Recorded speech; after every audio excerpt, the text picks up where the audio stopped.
Sometimes you don't wake up this early, but it sounded like a bowling alley up on your roof this morning, and it woke you up a little bit early. Hello? Moving furniture upstairs. Welcome. Right, Good yeah. morning. Yeah. And I don't remember, this sounds like when I lived in an apartment. Yeah, exactly. Absolutely. So we have a weather impact alert happening absolutely right now going on, and we're going to be going through the whole weekend pretty much. And that's right. Now that our wet weather's kicked off, just expect it to continue. This will be a theme through the weekend, that's for sure. A flood advisory, all that heavy rain prompted a flood advisory from the National Weather Service. This goes through 6:30. Now, this isn't for all of Pinellas County. It's from Clearwater and areas south. And over the last about hour, some parts of Pinellas County have picked up over 3 inches of rain. And just think about that. That's in just an hour. We have several days left of heavy rain, so we are expecting more flooding over the upcoming weekend. In fact, models as of this morning have started to trend wetter. We've been talking about how this is going to be a fluid forecast, and it does look like that has proven true this morning with some changes to the weekend, which we're going to talk about here shortly.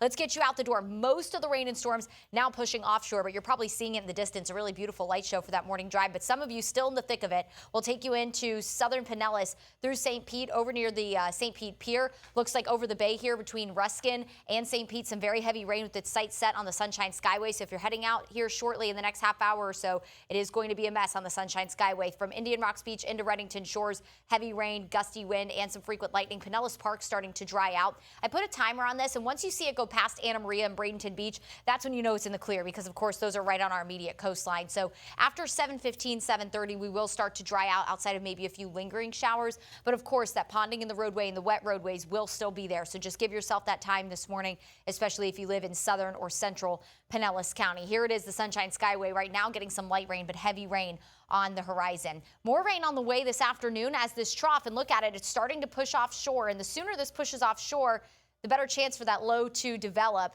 And the National Hurricane Center still giving this low a 20% chance of full tropical development. Models this morning hinting that it may linger over the Gulf up near the Big Bend a little longer. Still not looking likely it'll become a tropical depression, and regardless, our impacts still remain the same with that on and off heavy rain.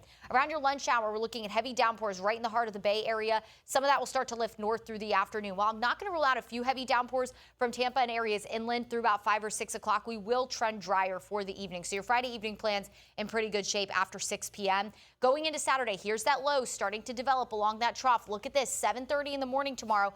Very heavy rain in the same spots that we're seeing it right now, from Pinellas County down into Manatee and Sarasota, even Hillsborough. And then more widespread rain continues on and off throughout the day. That low is going to develop a little closer to our coastline. That means a couple things for us: a wetter weekend and also the potential for some severe weather. While we are looking at mainly a gusty wind threat, when you're on the right side of these lows that develop, you get spin in the atmosphere, wind shear. So we will be watching for maybe a brief isolated tornado. Really important. They have a way to receive weather warnings this weekend just in case. I do think between 4 and 8, a lot of that rain will set up inland. We'll trend a little drier along our coastline back half of the day Saturday. And then Sunday, on and off rain starting overnight, continuing throughout the entire day, especially from 75 and up to the coastline. The coast is definitely going to get a lot of rain this weekend. Look at these updated rainfall totals. I think 11 inches might be a little high for St. Pete, but considering we got 3 just this morning, you never know. So flooding possible through the weekend as well. Moderate chop on the bay, seas 2 feet for that marine forecast. Definitely not a good boating morning.